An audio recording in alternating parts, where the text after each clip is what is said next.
Nah, berikut ini cara membuat akun Shopee. Jadi langkah pertama, pastikan dulu kita memiliki akun Shopee dan bisa di-download di Play Store. Nah, berhubung aku udah punya, kita langsung buka aja. Nah, tampilannya seperti ini. Terus klik di bagian pojok kanan bawah. Setelah itu ada tampilan login dan daftar, kita pilih daftar. Nah, di sini Shopee memiliki beberapa metode untuk mendaftar, bisa menggunakan nomor handphone, bisa menggunakan akun Google, bisa menggunakan Facebook, dan bisa menggunakan Line. Nah, di sini aku ingin mendaftar lewat akun Google. Nah, tinggal pilih akun Google yang ingin digunakan atau didaftarkan. Nah, selanjutnya kita di sini dianjurkan untuk mengisi username. Contohnya seperti ini. Nah, kita juga dianjurkan untuk menggunakan foto profil. Contohnya seperti ini.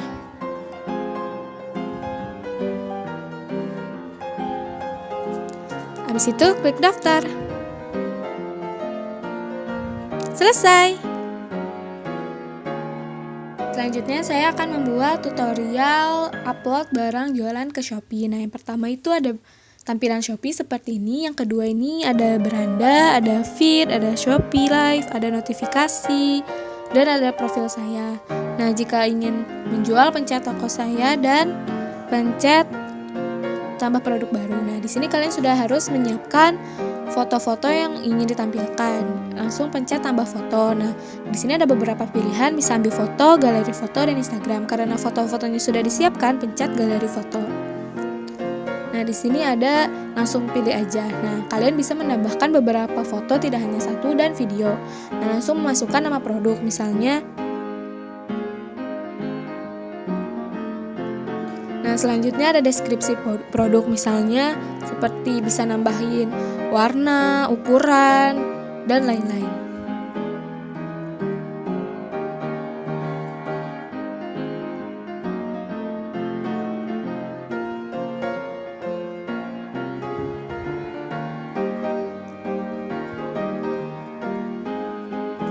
Nah, selanjutnya kalian pilih kategori. Nah, di kategori ini ada banyak, ada makanan, minuman, perawatan, dan lain-lain. Karena kita dompet, kita pilih tas wanita dan pilih dompet. Nah, karena langsung pilih aja jenis dompetnya, misalnya dompet lipat. Nah, sudah kategori, kita pilih merek. Karena ini tidak ada merek, jadi pencet tidak ada merek. Nah, selanjutnya itu ada asal produk, karena batik ini lokal. Nah, ada bahan, misalnya kulit asli, sintesis, dan lain-lain. Misalnya lain-lain. Nah, habis itu ada dimensi nih, kalian tulis panjangnya berapa, lebarnya berapa, dan tingginya berapa, dan atur harga, misalnya harganya 70.000. Nah, selanjutnya atur stok, misalnya kalian punya banyak stok atau berapa stok. Nah, misalnya aku punya 4 stok. Nah, kalian bisa pilih variasi. Kalau misalnya baju atau dompet atau apa, bisa pilih bikin variasi sendiri, misalnya tambah variasi, edit variasi, dan lain-lain. Ukurannya juga bisa diedit, bisa tambah lagi XL misalnya. Selanjutnya ada grosir, misalnya kalian menjual produk dalam jumlah banyak, bisa ditulis minimal pesanannya berapa, maksimal pesanannya berapa, dan harga satuannya berapa. Nah, kalian langsung bisa pilih ongkos kirim.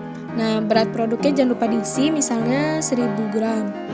Nah, ukuran paketnya juga bisa ditentukan. Nah, terus kalian bisa memilih ekspedisi yang ingin kalian tampilkan di produk, misalnya JNE dan JNT, isi cepat. Nah, simpan. Nah, kalian juga bisa langsung share ke Twitter atau ke Facebook. Nah, langsung pencet tampilkan. Nah, produk berhasil diupload. Tuh, bisa kalian share juga loh. Nah, kalian bisa pencet naikkan produk untuk produk kalian tampil di pencarian pertama. Selesai.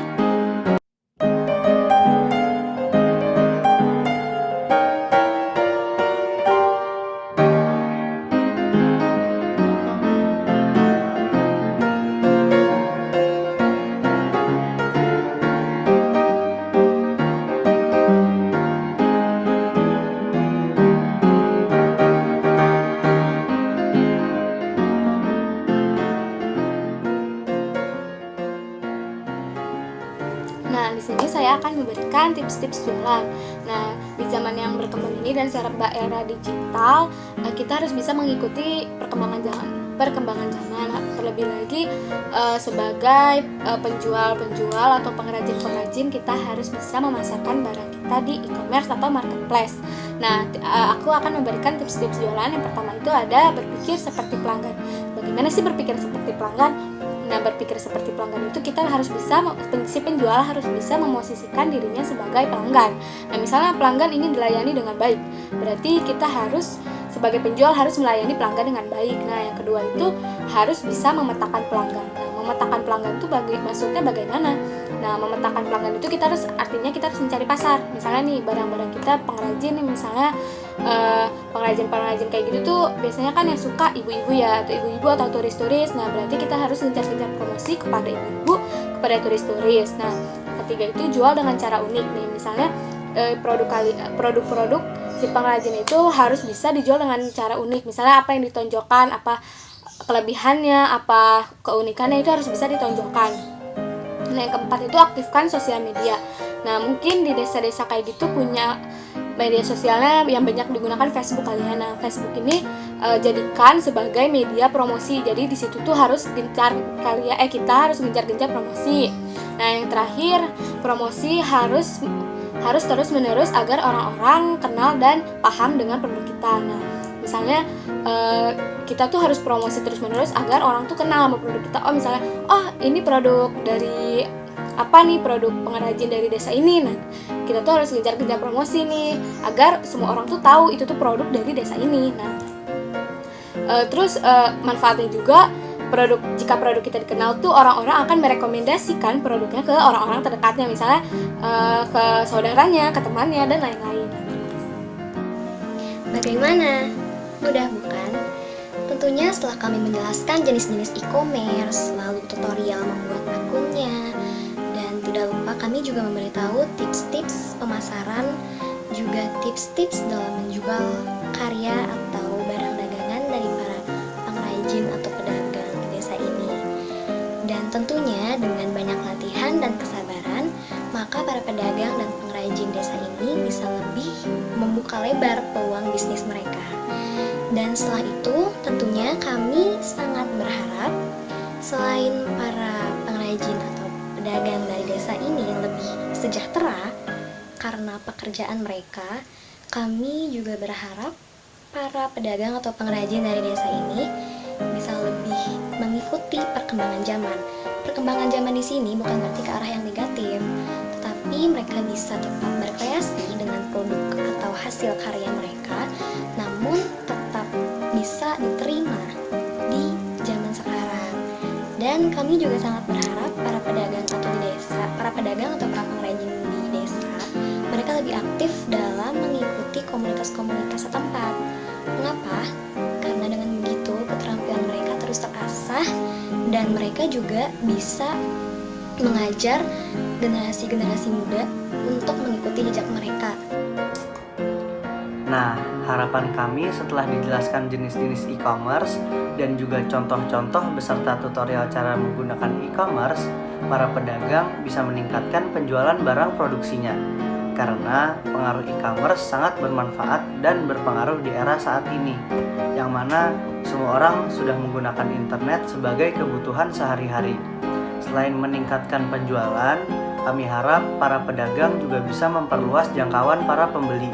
Jadi, pembeli tidak hanya berada di daerah atau desa sekitar saja, tapi bisa dari luar daerah maupun luar negeri.